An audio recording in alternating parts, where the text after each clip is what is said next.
The stunt rider hit the frozen ground and didn't get up. 17 seconds passed, then 30, then a minute, and the assistant director just kept checking his watch, calculating how much daylight they were losing. Wait, because what happened next wasn't a confrontation or a speech or any of the things you'd expect from a movie star watching a man lie motionless in the snow. Gary Cooper simply walked off set, made a phone call from the production trailer, and by the next morning there were 2 people on the call sheet whose real jobs nobody was supposed to know. January 1951, somewhere in the mountains east of Flagstaff, Arizona. The production was called Iron Winter, a cavalry western with ambitions that exceeded its budget and a schedule that treated human endurance as an infinite resource. Night exteriors, practical explosions, horse falls on frozen terrain, and a crew of 200 people expected to perform in conditions that would have shut down a military exercise. The temperature at 4 a.m. call time was 11 degrees. By noon, when the sun finally crested the ridgeline, it climbed to a brutal 26. The wind came down from the peaks in gusts that could knock a man sideways, carrying ice crystals that felt like needles against exposed skin, and there was no doctor on set. Notice that detail because in 1951 it wasn't unusual. Most productions carried a first aid kit, maybe a nurse if the studio was feeling generous, and an unspoken understanding that injuries were the cost of making pictures. You got hurt, you decided whether you could keep working. If you couldn't, you went home and someone else took your place. The schedule didn't stop. The schedule never stopped. The stunt rider's name was Carlos Medina, 34 years old, 12 years in the business, a reputation for being able to fall off anything and get back up smiling. He'd done horsework on a dozen pictures, doubled for stars who couldn't ride, taken hits that would have hospitalized men who hadn't learned how to land, but nobody had taught him how to land on frozen ground at 7,000 feet after 3 consecutive nights of 4 hours sleep and not enough food to keep a body warm. He went down at 11:47 a.m. during the 3rd take of a cavalry charge sequence. His horse stumbled on a patch of ice hidden under fresh powder, and Medina went over the animal's head exactly the way he'd been trained to, rolling, absorbing, distributing the impact across muscle and bone instead of joint and spine. The technique was perfect. His body simply wasn't there to execute it. He hit the ground and stayed there. Not unconscious, his eyes were open, blinking against the snow glare, but not moving either. His muscles had stopped responding. His body had made a decision without consulting his mind. Enough. Listen to what happened in the next 2 minutes, because this is where you see what the film industry looked like before anyone decided it had to change. The assistant director, a man named Frank Bellamy, checked his watch. They were already behind schedule. The light was finally good after 3 days of cloud cover. Every minute of delay cost money that the production didn't have. "Medina, you okay?" No response. "Someone check on him." A wrangler jogged over, knelt beside the fallen rider. Medina was trying to speak, but his words came out slurred, confused. His lips were bluish. His hands, when the wrangler pulled off his gloves to check, were the color of old wax. "He's freezing. Might be hypothermia." Bellamy's expression didn't change. "Get him to the warming tent. Who's his backup?" "Jensen, but he's been out here since 4, same as everyone else." "Then Jensen's up. Get Medina some coffee and blankets. See if he can go again after lunch." The wrangler hesitated. "Frank, this guy needs more than coffee. He needs to get to the warming tent so we can keep shooting. That's what he needs." This is the moment Gary Cooper walked into frame. He'd been watching from near the camera position, wrapped in a wool coat over his costume, waiting for his coverage in the next setup. He'd seen Medina fall. He'd seen the minute pass with no one moving to help. He'd heard Bellamy's response, and something in his face had changed. Cooper didn't say anything to Bellamy, didn't argue, didn't make demands, didn't pull rank. He just turned and walked toward the production trailer, his boots crunching in the snow, his breath pluming in the frozen air. The call he made lasted 4 minutes. Nobody heard what he said. When he came out, his expression gave nothing away. But the next morning, 2 new names appeared on the call sheet. Dr. Harold Wentz, Insurance Inspector Ruth Castellano, RN, Insurance Compliance. Remember those titles because they were a lie, and the lie was the whole point. Here's what Cooper had understood in the moment he watched Carlos Medina lying in the snow while the assistant director checked his watch. You couldn't fight the system by arguing with it. The system had been running this way for 40 years. It had absorbed every complaint, deflected every objection, outlasted every star who'd tried to demand better conditions. But you could work around it. You could find the gap between what the system said and what it actually enforced. You could create a structure that looked like compliance, but functioned like conscience. Dr. Harold Wentz was 53 years old, a general practitioner from Flagstaff who'd spent 20 years treating ranch injuries and altitude sickness.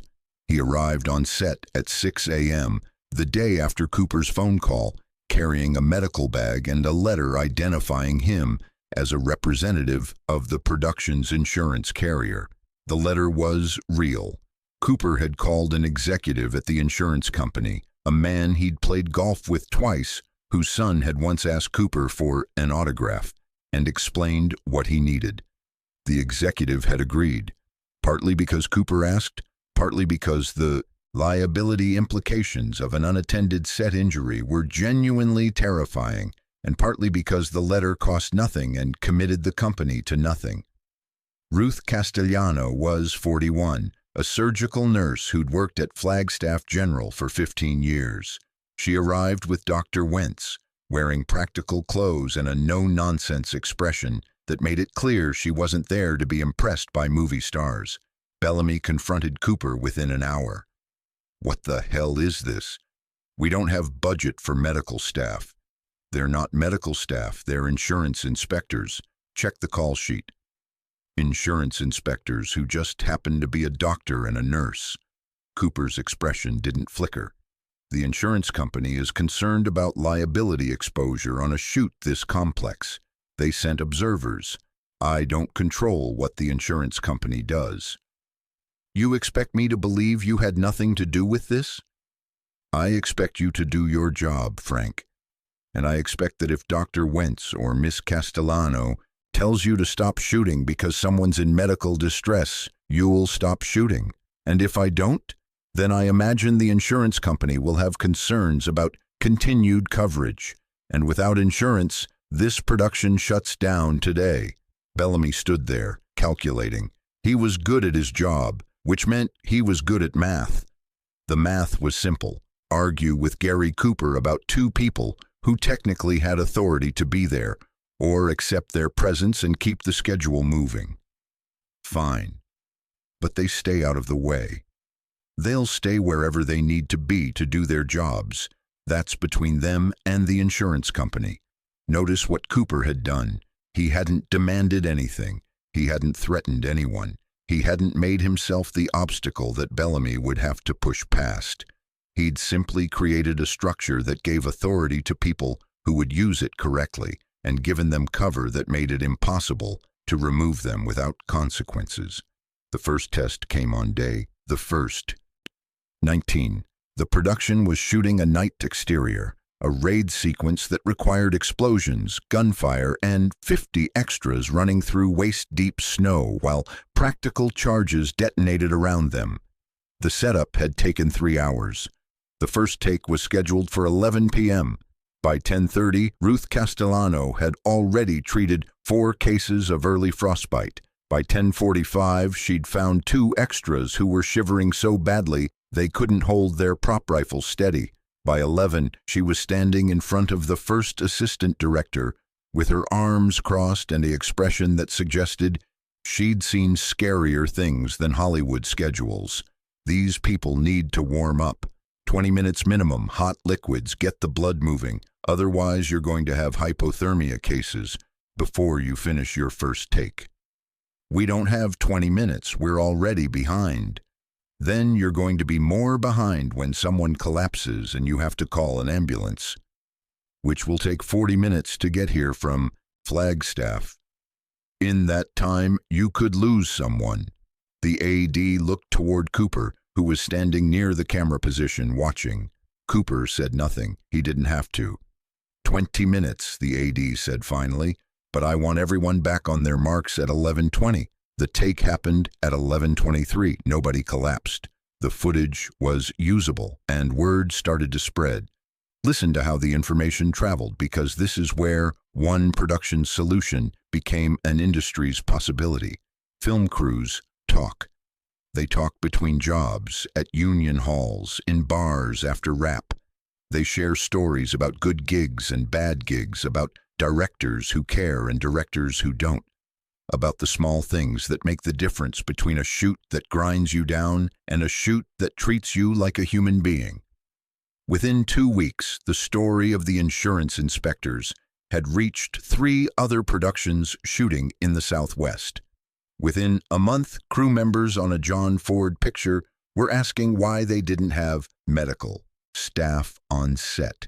Within 3 months, a grip who'd worked Iron Winter was hired on a new production and mentioned, casually, something he called the Cooper Protocol. The name stuck. It was never a formal policy. It never appeared in any studio memo or union contract.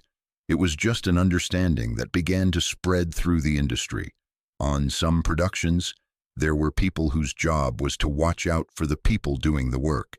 And if you were smart, if you cared about keeping your crew healthy and your production insured, you found a way to put those people in place. Some studios resisted. Some productions ignored it entirely. But the idea had been planted, and ideas have a way of taking root when the soil is ready. Here's what happened on the last day of the Iron Winter shoot, because endings carry weight that beginnings only promise. The production wrapped on February 23rd, 41 days after it began.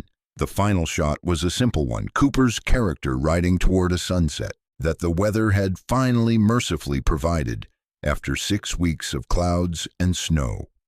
When the director called cut for the last time, the crew applauded the way crews always applaud at wrap. Exhausted, relieved, already thinking about the next job. But then something unusual happened. The applause shifted direction. It moved from the director toward the edge of the set, where Dr. Harold Wentz and Ruth Castellano were standing beside the medical tent they'd set up on day 2.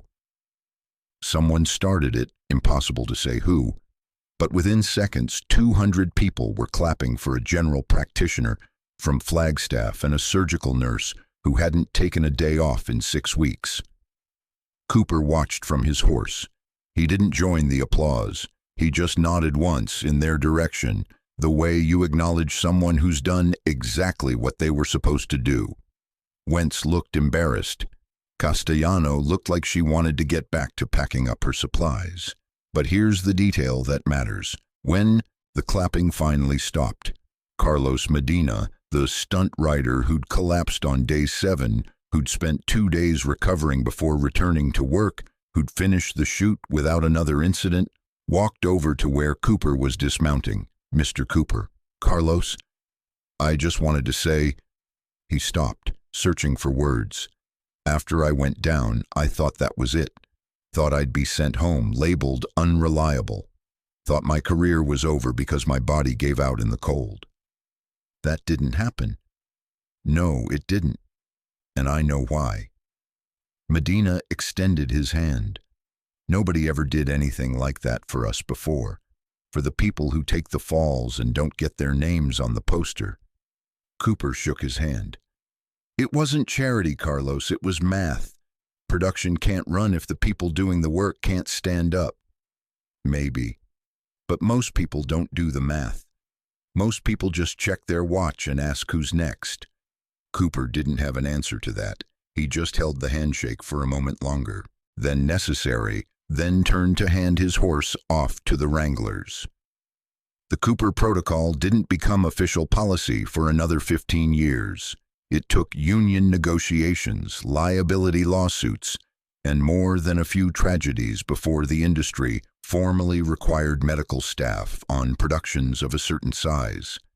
But the people who were there in 1951 on a frozen mountain in Arizona knew where the idea started.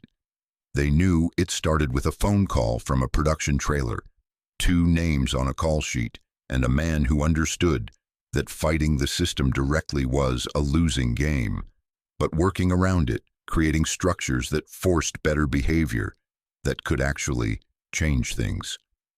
Dr. Harold Wentz went back to his practice in Flagstaff after Iron Winter wrapped. He worked another 20 years, retired in 1971, and spent his final decade volunteering at a free clinic on the Navajo reservation. He never told anyone about the movie work.